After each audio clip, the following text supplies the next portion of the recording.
బెంగళూరు ఎయిర్పోర్ట్లో చంద్రబాబు నాయుడు ఇంకా Karnataka deputy CM DK Shivakumar అయితే భేటీ కలవడం జరిగింది.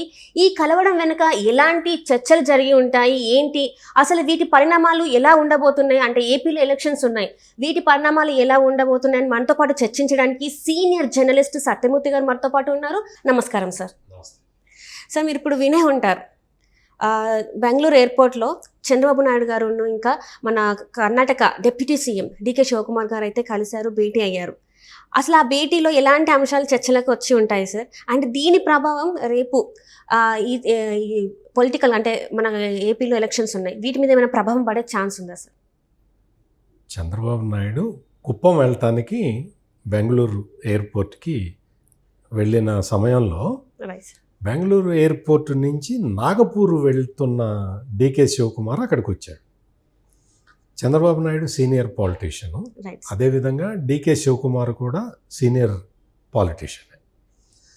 ఆయన కాంగ్రెస్ పార్టీలో డీకే శివకుమార్ ప్రధాన పాత్ర పోషిస్తున్నాడు. ఆయన ఏంటి అంటే ఇప్పుడు మొత్తం కూడా సౌత్ ఇండియా మొత్తంలో కూడా కాంగ్రెస్ పార్టీలో ప్రధాన భూమిక పోషిస్తున్నది డీకే శివకుమార్. మనం చూసాం తెలంగాణ అసెంబ్లీ ఎన్నికల్లో కూడా డీకే శివకుమార్ వచ్చి ఆయన ప్రచారం చేశారు. అదేవిధంగా చంద్రబాబు నాయుడు అంటే ఇప్పుడు ఆయన మొత్తం ఇండియా మొత్తంలోనే senior most politician Chandrababu Naidu. ఆయన మొత్తం సౌత్ ఇండియాలో కానీ నార్త్ ఇండియాలో కానీ ఎక్కడైనా సరే చంద్రబాబు నాయుడు అంటే అందరికీ కూడా ఒక గౌరవం అనేది ఉంటుంది. వీళ్ళిద్దరూ అక్కడ కలవటం ముందర ప్లాన్ చేసుకొని కలిశారా, లేదు అక్కడ యాక్సిడెంటల్గా కలిశారా? ఈయన నాగపూర్ వెళ్తున్నాడు. నాగపూర్లో కాంగ్రెస్ ఫౌండేషన్ డే జరుగుతుందని దానికోసం వెళ్తూ ఉన్నాడు. ఈ సందర్భంగా వాళ్ళు అక్కడ కలిసిన తర్వాత వాళ్ళు కొద్దిసేపు పక్కకెళ్ళి మాట్లాడుకున్నారు. ఈ పక్కకెళ్ళి మాట్లాడుకోవటం వల్ల ఏం జరిగింది అంటే జగన్మోహన్ రెడ్డికి భయం పుట్టింది. వీళ్ళిద్దరూ ఏం మాట్లాడుకున్నారు అనే విషయాన్ని తెలుగుదేశం వాళ్ళు పెద్దగా ఆలోచించలేదు, కాంగ్రెస్ వాళ్ళు పెద్దగా ఆలోచించలేదు. వాళ్ళు ఏదో కలిశారు, ఇద్దరు సీనియర్ నాయకులే కాబట్టి ఇద్దరు యోగక్షేమాలు అడిగి తెలుసుకొని ఉంటారు అని అనుకున్నారు. కానీ ఏపీ సీఎం జగన్మోహన్ రెడ్డికి ఒక్కసారిగా భయం పుట్టింది. చంద్రబాబు నాయుడు డీకే శివకుమారు కలిసి ఏం మాట్లాడుకున్నారు, దీని మీద మెయిన్గా ఎంక్వైరీ చేస్తున్నది జగన్మోహన్ రెడ్డి. వాళ్ళిద్దరూ ఏం మాట్లాడుకున్నారు, ఏం చేయబోతున్నారు? ఇప్పుడు ఆంధ్రప్రదేశ్లో దేశం మొత్తం లోక్సభ ఎన్నికలు జరుగుతున్నాయి, అందులో భాగంగా ఆంధ్రప్రదేశ్లో కూడా లోక్సభ ఎన్నికలు జరుగుతాయి, ఆంధ్రప్రదేశ్ శాసనసభ ఎన్నికలు కూడా జరుగుతాయి, రెండు ఒకే సమయంలో జరుగుతాయి. ఇప్పుడు తెలంగాణలో కాంగ్రెస్ పార్టీ గెలిచింది. ఇక్కడ ఓడిపోయిన కేసీఆర్ ఉన్నాడు కదా, ఈ కేసీఆర్ జగన్మోహన్ రెడ్డి దాదాపుగా కలిసి పనిచేశారు. కేసీఆర్ ఒక రాజకీయ గురువు లాంటి వాడు జగన్మోహన్ రెడ్డికి. ఈ విషయం వాళ్ళే చెప్పుకున్నారు, మేమిద్దరం అన్నదమ్ములు లాంటి వాళ్ళం, మేమిద్దరం చాలా సఖ్యతగా ఉంటాము అని వాళ్ళిద్దరే చెప్పుకున్నారు. ఈ పరిస్థితుల్లో ఇక్కడ కేసీఆర్ ఘోరంగా ఓడిపోయాడు. బీఆర్ఎస్ పార్టీ అధికారాన్ని కోల్పోయింది. దాంతో ఎప్పుడైతే తెలంగాణ అసెంబ్లీ ఎన్నికలు వచ్చినాయో అప్పుడే జగన్మోహన్ రెడ్డికి భయం పట్టుకుంది. ఇక్కడ కాంగ్రెస్ పార్టీ గెలిచింది. మొత్తం 5 రాష్ట్రాల్లో అసెంబ్లీ ఎన్నికలు జరిగితే ఆ 5 రాష్ట్రాల్లో ఒక తెలంగాణలోనే కాంగ్రెస్ గెలిచింది, మిగిలిన చోట బీజేపీ గెలిచింది, అది వేరే విషయం. తెలంగాణలో ఎప్పుడైతే బీఆర్ఎస్ ఓడిపోయిందో జగన్మోహన్ రెడ్డికి భయం పట్టుకుంది, కాంగ్రెస్ అంటే భయం పట్టుకున్నది. అటువంటి కాంగ్రెస్ నాయకుడు, అతి ముఖ్యమైన కాంగ్రెస్ నాయకుడు డీకే శివకుమారు. డీకే శివకుమారు, చంద్రబాబు నాయుడు వీళ్ళిద్దరూ కలిసి పక్కకెళ్ళి మాట్లాడుకోవటం అనేది ఒక్కసారిగా జగన్మోహన్ రెడ్డికి ఏం జరుగుతున్నది, ఈ దేశంలో ఏం జరుగుతున్నది, అసలు ఈ చంద్రబాబు నాయుడు ఏం చేయబోతున్నాడు, నెక్స్ట్ స్టెప్ ఏ విధంగా ఉండబోతున్నది అనేది ఒక డౌటు, ఒక సంశయంలో పడిపోయాడు జగన్మోహన్ రెడ్డి. ఇప్పుడు ప్రస్తుతం ఏంటి అంటే కాంగ్రెస్ పార్టీలోకి ఆయన చెల్లెలు షర్మిలని తీసుకోబోతున్నారు. దాని మీద డిస్కషన్స్ నడుస్తూ ఉన్నాయి. ఆమెకి ఎటువంటి బాధ్యతలు అప్పగించాలి, ఆమెకి ఏం చేయాలి, ఇవన్నీ జరుగుతూ ఉన్నాయి, డిస్కషన్స్ నడుస్తూ ఉన్నాయి. ఆంధ్రప్రదేశ్లో ఆమెకి పిసిసి అధ్యక్షురాలుగా ఇవ్వాలా వద్దా, ఇస్తే ఏంటి ఇవ్వకపోతే ఏంటి, ఇస్తే ఆమె అన్నకి వ్యతిరేకంగా ధైర్యంగా నిలబడగలుగుతుందా లేదా, ఆమెకి ఇవ్వటం వల్ల కాంగ్రెస్ పార్టీ పుంజుకుంటుందా లేదా ఆంధ్రప్రదేశ్లో అనే యాంగిల్లో చర్చలు జరుగుతున్నాయి. 99% ఒక నిర్ణయానికి వచ్చారు. షర్మిల ఆంధ్రప్రదేశ్లో కాంగ్రెస్ పార్టీ బాధ్యతలు తీసుకోవచ్చు. 99% ఆ ఛాన్స్ ఉంది. రాజకీయ సిచ్యుయేషన్లో మనం చెప్పలేం, ఏ క్షణంలో అయినా ఏదైనా జరగచ్చు. షర్మిల డికే శివకుమార్కి కూడా బాగా క్లోజ్. డికే శివకుమార్కి తెలంగాణ ముఖ్యమంత్రి రేవంత్ రెడ్డి కూడా బాగా క్లోజ్. డికే శివకుమార్ కాంగ్రెస్ పార్టీలో ఉన్నా కానీ ఆయనకి చంద్రబాబు నాయుడు అంటే చాలా అభిమానం డికే శివకుమార్కి. అంటే ఈ డికే శివకుమార్ అనే వ్యక్తి అటు చంద్రబాబు నాయుడుకి క్లోజు, ఇటు రేవంత్ రెడ్డికి క్లోజు, ఇటు షర్మిలకి క్లోజు. మరి జగన్మోహన్ రెడ్డికి భయం పుట్టక ఏం పుడుతుంది అంటే వీళ్ళందరూ కలిసి ఏదో చేయబోతున్నారన్న ఒక ఆందోళన అయితే ఆయనకు కలిగింది. ఆ ఆందోళన కారణంగా ఆయన ఇంకా అసలు నిద్ర కూడా పోవట్లే. ఎందుకు అంటే రాజకీయంగా ఏం జరుగుతుందో ఆయనకు అంతు చిక్కట్లేదు.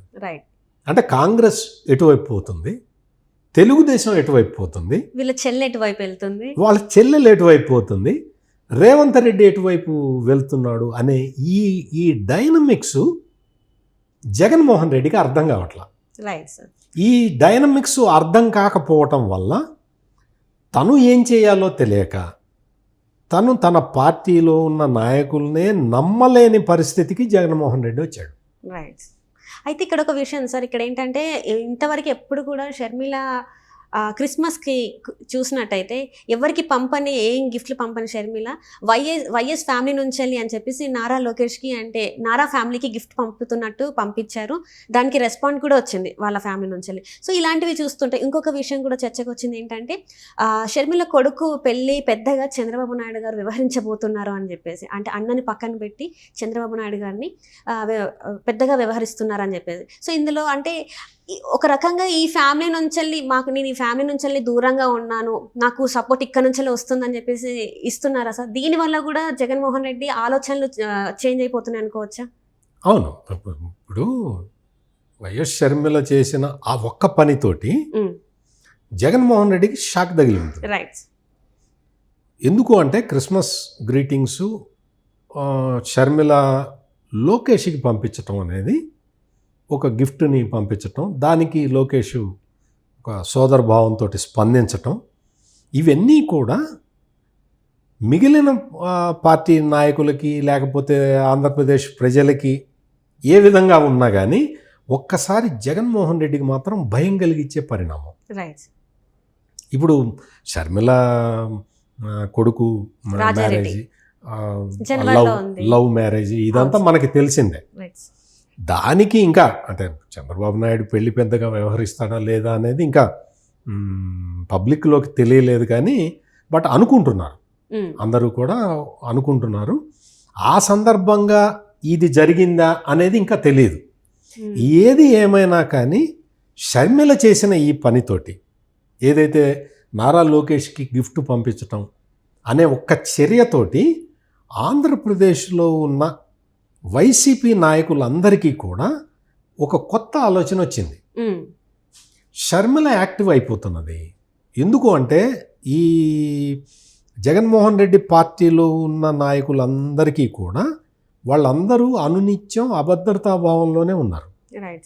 ఎవ్వరికీ గ్యారెంటీ లేదు, ఎవ్వరికీ కూడా జగన్ దర్శనం లేదు, జగన్తో మాట్లాడే వీలు లేదు. రాజకీయంగా తమ భవిష్యత్తు ఏంటో తామే తెలియని అయోమయ పరిస్థితుల్లో వాళ్ళు ఉన్నారు. ఇటువంటి పరిస్థితుల్లో వాళ్ళు ఆల్టర్నేటివ్ చూస్తున్నారు. మనకి ఆల్టర్నేటివ్ ఏది ఉన్నది? ప్రత్యామ్నాయ వ్యవస్థ ఏముంది మనకి అని జగన్మోహన్ రెడ్డి పార్టీలో ఉన్న వాళ్ళు దాదాపుగా 60-70% మంది ఆలోచిస్తున్నారు. వాళ్ళకి ఎప్పుడైతే షర్మిల యాక్టివ్ అయిపోతున్నది, రైట్, ఇట్లా నారా లోకేష్కి గిఫ్ట్ పంపించటం, ఆ తర్వాత ఆ కర్ణాటక ఉప ముఖ్యమంత్రి డికే శివకుమార్ తోటి మాట కలపటం, ఆ తర్వాత ఆంధ్రప్రదేశ్ రాజకీయాల్లోకి తను ఎంటర్ అవుతాను అని చెప్పటం, వీటన్నిటితోటి ఏంటి అంటే వైసీపీలో ఉన్న ఈ లీడర్లందరూ కూడా షర్మిల వైపు చూస్తున్నారు. ఇప్పుడు మనం మాట్లాడుకున్న పరిణామాలు అన్నీ కూడా జగన్మోహన్ రెడ్డికి భయం కలిగిస్తున్నాయి. ఆ భయంతో అతను ఇంకా ఇంకా ఇంకా కొన్ని కొత్త నిర్ణయాలు తీసుకోవడం, ఉన్న వాళ్ళకు కూడా టికెట్లు లేకుండా చేయటం, వాళ్ళు ఏదో పోటీ చేయాలనుకుంటే. ఇప్పుడు మొన్న మనం చూసాం, ఒంగోలు ఎంపీ మాగుంట శ్రీనివాసులు రెడ్డి ఉన్నాడు, ఆయన్ని 180 కోట్లు డిపాజిట్ చేయమని అడిగారు.